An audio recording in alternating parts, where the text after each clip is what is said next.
So we're here at Empire's Comic Vault for the 3rd annual Women's Comic Con.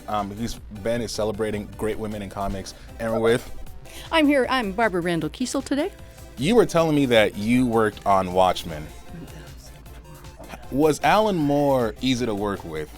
Of course he was, because Alan Moore then wasn't quite Alan Moore. Alan Moore has always been a professional. I found him great to work with, great to listen to, and great to get stuff done. Towards the end of the series, everybody's having deadline problems because they were pulling him off working on the series to go do promo for the series. And nobody that I know can really accomplish being 2 places at one time, except maybe Alan. I'm not going to check up on him.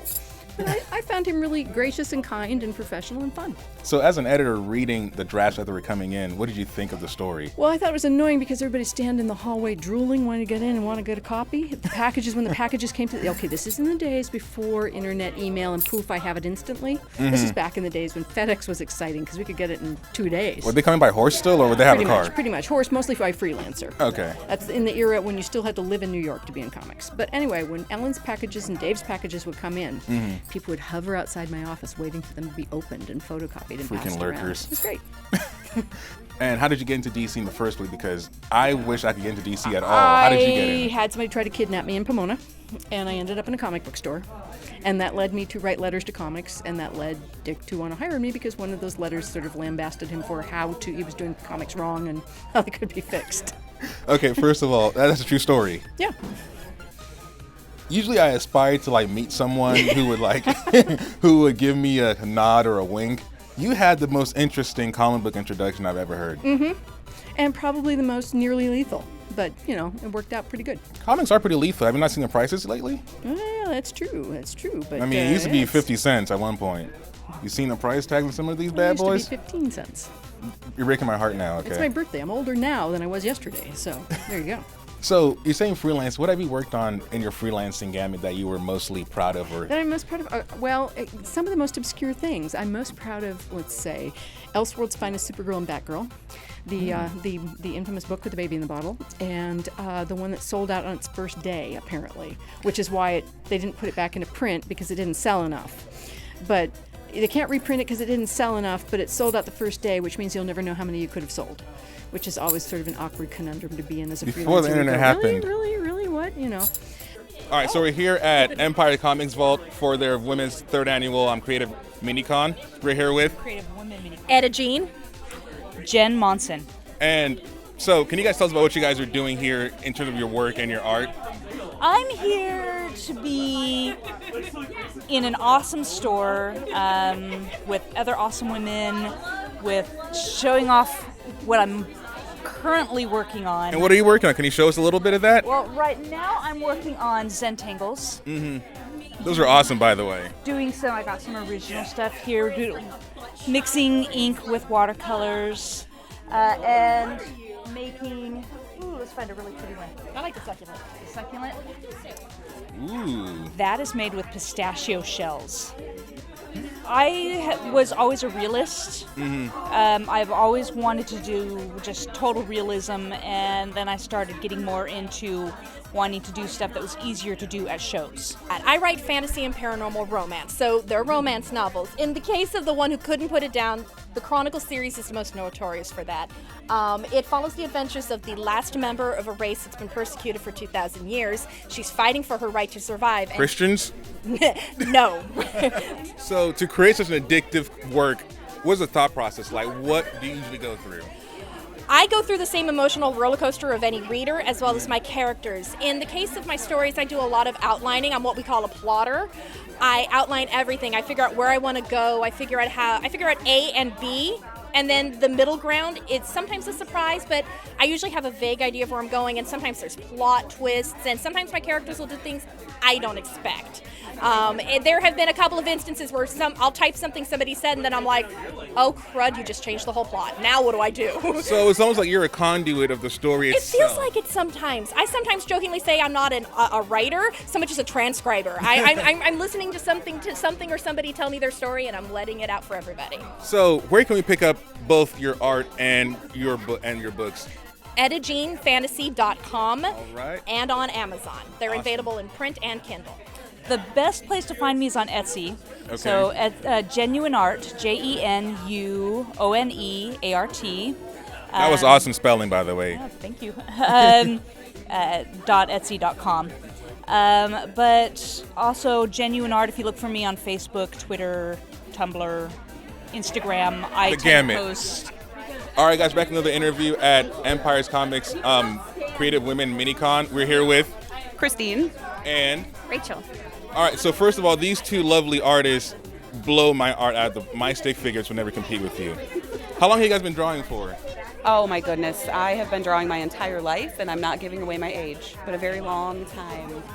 So about 18 years, okay. Oh, I like that. All right, yes, we'll say that. I noticed you have a comic out. Can you tell us more about that? Yeah, actually, so that's an historical comic book. It's actually based on a real-life artist. His name was Michelangelo Merisi Caravaggio, hence the name Caravaggio. And he lived in the 16th, 17th century. And his entire life is a screenplay in and of itself. So there's In what way? There's murder, there's mayhem, there's betrayal, there's love, there's art, there's struggle, there's despair. It's like everything that you could think would be the perfect cocktail for a movie. So he was Days of Our Lives before Days of Our Lives. Oh no, he is like, he blows every genre of any character out of the water. So where can we find your comics to buy them if you're... So they're here in Empires, and then they're online at Sumantra Comics. Okay. That's my website, so sumantracomics.com. You can find all that stuff. How do you spell that? Just make sure people get that. It's SUMANTRACOMIX.com. How do you describe your art style? Help me out here. It's a style. It was invented in like the early 19th century. That one. Ooh, okay. I read about it in humanities. You were lucky she's here.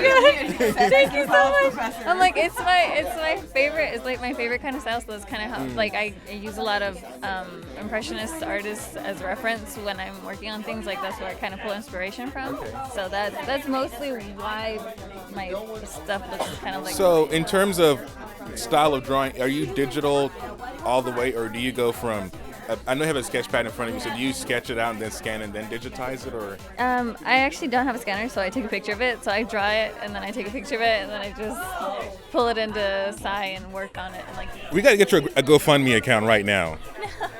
Maybe later. So we're here with another interview at Empire's Comics Mini-Con. We're here with Kim. and Sarah. So I used to be an artist, and I used to try to draw. And then I see art here, and then I realize why I shouldn't draw. How? Can you describe your art for me real quick? Well, I do a lot of both traditional and digital work. I work in watercolors, and then I also work in Photoshop for digital. I do a lot of nerd culture-esque things, but then I also do some Art Nouveau kind of style, classical and everything like that. So, most people describe my work as very whimsical, very illustrative. I've always been attracted to work that's very sketchy and very elegant, but also messy. Some people say they call it like pastel goth or pastel dark. Well, I've never seen Swamp Thing with roses on them before, which is like a first. There's actually a very famous cover of the Swamp Thing saga that has roses on it. Oh, really? I'm forgetting the name of the artist. I knew it yesterday, but I love Swamp Thing. So, in terms of the both, where can we find your art online, in store? If I wanted to buy these pieces outside of today, I have an Etsy shop, and then you can also just contact me through my email or my DeviantArt page. It's all at Elazara. Okay, awesome. What about you? I have an Etsy page as well. It's Sketchy Craft, T like the cheese. That's my name. I like the way it rhymed too. That's a very, you rehearsed that, haven't you? Yeah, it's been a while. A lot of cheese jokes in school. But you can also find me on Facebook at Art by Sarah R. Craft. Okay. And if you reach out to me through there, my store is available on both. All right, guys, back another interview at Empire's Comic Vault, 3rd Annual Women's Comic Con. We're here with Mairghread Scott. And as you know, it's not Midge or Marge or Margaret, it's Mairghread. There you go. That's how you pronounce your name. Don't get it wrong. You worked on a lot of Transformers stuff, so you're the person who was helping bridge the games and the TV shows with the comics. Yes, we were. I started on Transformers Prime, and they wanted us to bridge the continuity between that and the Fall of Cybertron video game, which were not made together. And so we decided, well, we should do that with a comic book. And that's how I wrote my first comic book with Mike Johnson, which ended up being Transformers Rage of the Dinobots. So were you a Transformers fan before you got into this, or did you kind of become one? Well, it's really interesting because I was a Transformers fan, but I grew up with Beast Wars. Oh, same here. Yeah, I know, right? Yeah. Oh my, that's a good one. Yeah. I like the sound. The crispness. God, there. I know. I should patent that sound. So for the anniversary of Transformers, Hasbro decided to put out a poll that would allow fans to sort of build a Transformer. So they had a series of questions that they would release. Do you want to be an Autobot or a Decepticon? Like, should it be a car? Should it be a tank? Should it be a jet? That kind of thing. And one of the fans actually started a petition that says we want to vote on if it should be a boy or a girl. And Hasbro. Very forward thinking. Yeah, and Hasbro added the question. And I think it shocked everyone that the girl won by like a big margin. And so they ended up designing Windblade. And then they wanted to put her in the comics and the TV show, and so they asked me, and I ended up being able to write her in both, actually. She appears in Transformers Windblade, obviously. And she's also has come to the Robots in Disguise television show. So, outside of the Transformers, I know you have your own Toil and Trouble coming out as well. Yeah. What is that like creating for yourself now? I mean, you've been working on all these other people's franchise. What's it like creating your own? It's really cool. I do have a thing every now and then where I'm like, oh no, am I gonna say too much? Like, is Brand not gonna like it? And then I was like, wait, I'm Brand. Yay! I can edit my own stuff now. Exactly. I like it. Approved. So what's the story like on the new series you're working on? Well, it's really neat. It's an adaptation of Macbeth, but told from the witch's point of view. So everything that happens in the play happens in the book. But it's happening in the background, and what you discover is that the reason the play happens is because the three witches who show up, and tell Macbeth, like, hey, you're gonna be king, the double toilet trouble ladies. You find out that all the conflict in the play stems from the fact that the witches have had a disagreement over who should be the next king of Scotland, and they've actually started a war with each other. So now I'm curious, when can we anticipate the first issue to come out? Well, the first issue is actually out already. Oh, even better. So yes, you can pick it up at your local comic book store, on Comixology, or at Boom Studios' website. Awesome. So yes, readily available. The second issue is going to be out on Wednesday. Of this coming week? Yeah. Awesome. And then the third issue is available for pre-order right now. The third issue is, of course, starring the entrance of Lady Macbeth. We're very excited. Do you have any parting advice or any sort of tips you can give people that want to aspire to be on your level? Okay, I'm going to tell you that the advice that my college writing professor gave me, which I hated, but was the best advice I got, which is that writing is rewriting. So anyone can sit down and write a story, but where your story actually gets good is going back over and over and over again and building it back up and poking all the holes in the weak spots and, fixing it. So writing really is the end of a first draft is just the beginning of your story. Any advice? Don't stop, and don't let people tell you can't do something.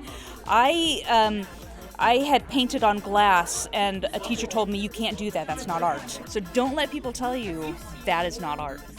Write the book. Everybody says, I want to start a book. Start it. Start it and finish it. The hardest part is never starting a book, it's finishing the book. I would tell them not to give up on themselves, because it's really easy to get frustrated with where you're at, but like everybody's been at that point. So it's just kind of, you have to gauge yourself on how much time you want to invest in your art and like how much you love it. Like you can't really, it'd be bad to put a limit on yourself if you were living your life that way. Like why would you do that to your art? That's true. So Always follow your heart. Do not listen to anybody when they tell you to change your style. Do what you want to do and what you feel. And like So she just said, stick by your guns. Absolutely. Absolutely. Just keep practicing. That's all it takes. It's a thread going on. Keep practicing. Yeah. You got to keep working at it, or you're never gonna improve. So. Yeah, well, draw every day. Don't just draw every day, but realize that get to a place where you're practicing and not every single piece is precious. If you don't like it, do it again. Do it again. When a runner runs, every time they run, they're not running for a race. They're running to condition themselves. Art is the same way. You have to condition yourself so you can run the race. Well, thank you guys so much for being here. I'll catch you guys again. I want to buy that Muppet piece from you. Oh, yeah, thanks. How much is that? $15. Perfect. I got change.